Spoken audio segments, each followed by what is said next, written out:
বিসমিল্লাহির রহমানির রহিম। আসসালামু আলাইকুম বন্ধুরা, কেমন আছো? আশা করি ভালো আছো। আমি আল্লাহর রহমতে অনেক অনেক ভালো আছি। তো আজকে আমি রান্না করেছি পদ্মার ইলিশ দিয়ে নারকেলি কচু। তো পদ্মার ইলিশ দিয়ে নারকেলি কচুটা আমি কীভাবে রান্না করলাম আর এত মজা হয়েছে কি বলবো তোমাদের, তাই ভাবছি রেসিপিটা তোমাদের সাথে শেয়ার করি। তো দেখো আমি কীভাবে পদ্মার ইলিশ দিয়ে নারকেল কচু রান্না করলাম। তো তোমরা বলতে পারো যে এটা কি পর্দা ইলিশ? হ্যাঁ, এটা যে আর কি যার থেকে কিনেছি সে বলেছে পর্দা ইলিশ, কিন্তু পর্দা ইলিশ তো চিনাই যায়, গোলগাল, খুব সুন্দর দেখতে, সাদা ধবধবে। তো এটা অরিজিনাল পর্দা ইলিশ, আর খেতেও কিন্তু অনেক আর কি ভালো লেগেছে, অনেক ঘেরান এসেছিলো। তো এটা পর্দা ইলিশ রান্না করলাম। তো এই দেখো কত বড় একটা নারকেলি কচু। তো কচুটা বিশাল বড় ছিল। এই প্রথম দেখলাম আমি এত বড় কচুটা কিন্তু অনেক ভালো। তো এটা যেহেতু নারকেলের কচু, এর দামটা অনেক বেশি। তো তোমরা কমেন্টে বলবে কচুটার দাম কত নিয়েছে। অনেক বড় কচুটা, প্রায় আর কি অনেকই বড়, আর কি ধারণার বাইরে, খুব বড় একটা কচু। তো কচুটা আর কি অনেক ভালো ছিল। তো দোকানি যে কচু বিক্রেতা সে বলল, ভাই কচুটা নিয়ে যান, নারকেলি কচু একটু গলা ধরবে না। ঠিকই বলেছে, এই কচুটা কিন্তু একটু গলা ধরে নেই, এত ভালো। আর খেতে কিন্তু মিষ্টি মিষ্টি লাগে। তোমরা সবাই জানো হয়তো বা যে নারকেলি কচু খেতে কিন্তু মিষ্টি মিষ্টি লাগে। তো আমি কচুটা খুব ভালো করে ধুয়ে না কেটে নিয়েছি। দেখো কচুটা কিন্তু কালো ছিল, কিন্তু ধোয়ার পরে কি সুন্দর সাদা ধবধবে হয়েছে, খুব ভালো লাগছে, দেখাচ্ছে খুব সুন্দর, একেবারে সাদা ধবধবে কি সুন্দর দেখাচ্ছে। তো কচুটা এখন আমি ভালো করে আর কি ধুয়ে একটা হাফ দেবো। যেহেতু নারকেলের কচু, এটা কিন্তু গলা চুলকাবে না, তাও আমি একটু হাফ দিই। সবসময় কচু আমি একটু হাফ দিয়ে পানি ফেলে তারপর রান্না করি। তো এটাও আজকে কীভাবে রান্না করব। তো অনেকটা কচু নিয়েছি, এখানে প্রায় অর্ধেকটা, একটা কচুকে 3 ভাগ করে 1 ভাগ নিয়েছি আর শাকটা, আর বাকি অর্ধেকটা রেখে দিয়েছি, এটা আবার অনেক দিন খাবো। তো আমি এখানে কচু বেশি নিয়েছি, কেননা আর কি তাবাসমের আব্বু একটু সবজি বেশি খায়, ভাত খায় না, বেশি সবজিটাই খায়, এর জন্য একটু বেশি রান্না করেছি। তো একটু বড় কড়াইতে রান্না করব, যেহেতু একটু কচু বেশি। তো কচুটাকে এখন আমি ভালো করে ধুয়ে তারপরে চুলায় বসিয়ে দেব। আর কচুর কালারটা কিন্তু খুব সুন্দর, সাদা ধবধবে। যখন কচুটা এনেছে তখন ছিল কালো, এখন সাদা। তো এখন দেখো যে আমি কতগুলো পানি দিয়ে চুলায় কিন্তু বসিয়ে দিয়েছি। তারপরে কিছুক্ষণ পরে তোমরা কিন্তু আমার সাথেই থেকো, আর একটা লাইক দিয়ে পুরোটা ভিডিও দেখো। যারা আমার ভিডিও দেখতেছো কিন্তু এই পর্যন্ত একটা লাইক দেন, অবশ্যই একটা লাইক দিয়ে পুরোটা ভিডিও দেখবে। তোমাদের সবার কাছে একটাই আমার অনুরোধ রইল। তারপরে দেখো কতটা পানি দিয়েছি, অনেক পানি দিয়েছি, যেহেতু কচুটাকে আমি একটা সুন্দর করে হাফ দিয়ে পানিগুলো আর কি ফেলে দেবো। তো এই যে পানিগুলো আমি ফেলে দিচ্ছি। তো কচু কিন্তু খুব সুন্দর করে আমি ধুয়ে নিয়েছি, এখন ঢেকে দিব। ঢেকে না দিলে কিন্তু আর কি সুন্দর হবে না।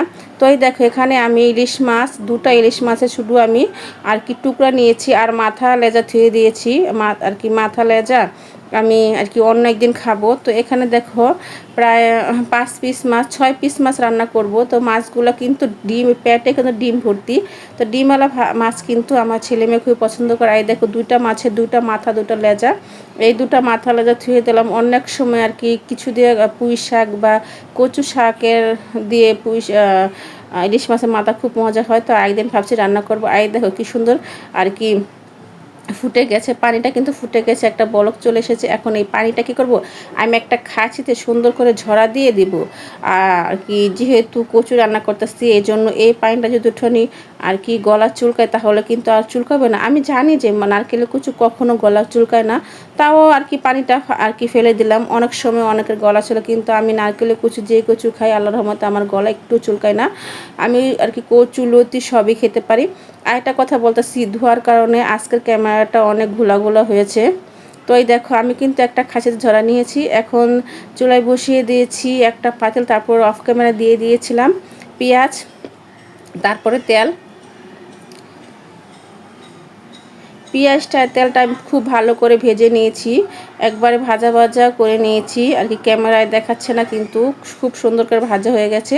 এখন আমি অফ ক্যামেরা একটু পানি দিয়েছি, পানি না দিলে আর কি মশলাটা পুড়ে যায়। আর যখন পানি দিয়েছি তখন ক্যামেরাটা ধরি নাই, কেননা আর কি তেল ছিটে আসছিলো, এই জন্য আমি পানি দিয়ে দূরে চলে এসেছিলাম।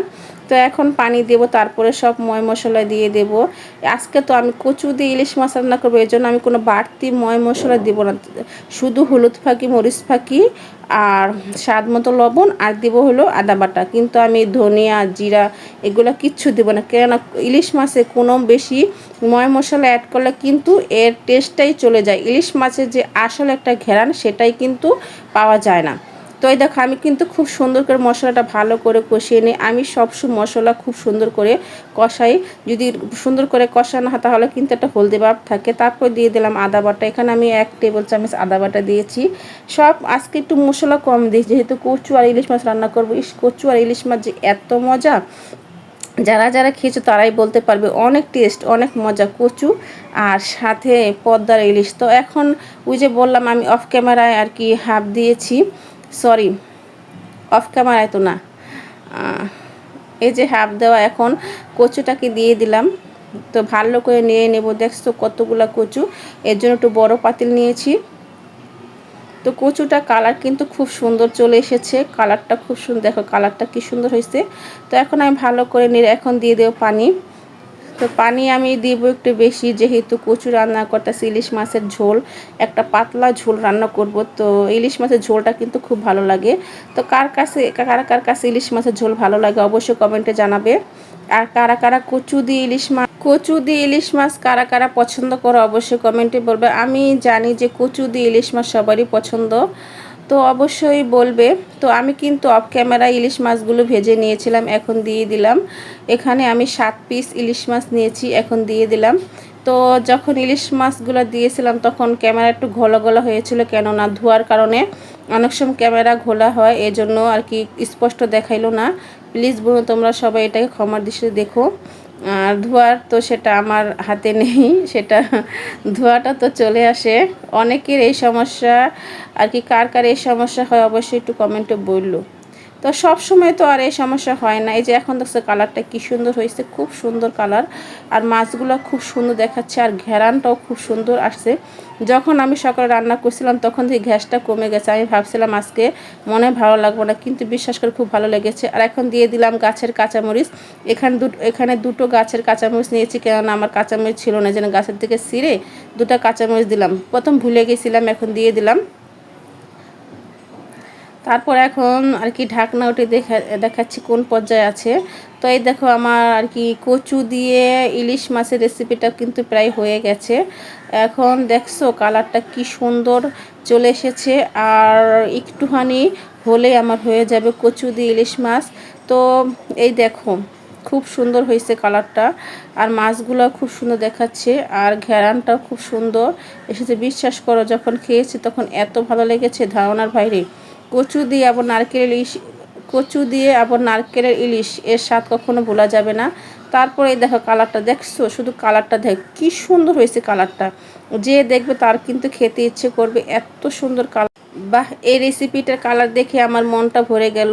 তো যখন খেয়েছি তখনও মনটা ভরে গিয়েছিল, এত মজা, এত টেস্টি, নারকেলি কচু দিয়ে পদ্মার ইলিশ ধারণার বাইরে। তো ভিডিওটা দেখার জন্য সবাইকে অসংখ্য ধন্যবাদ। তোমার সবাই ভালো থেকো, আমার পাশে থেকো, আমাকে বেশি বেশি সাপোর্ট করো প্লিজ। আমার ভিডিওটা অন্যের সাথে শেয়ার করে দিবে, আর অবশ্যই কমেন্টে বলবে রেসিপিটা কেমন হয়েছে, আর অবশ্যই বলবে কালারটা কেমন হয়েছে।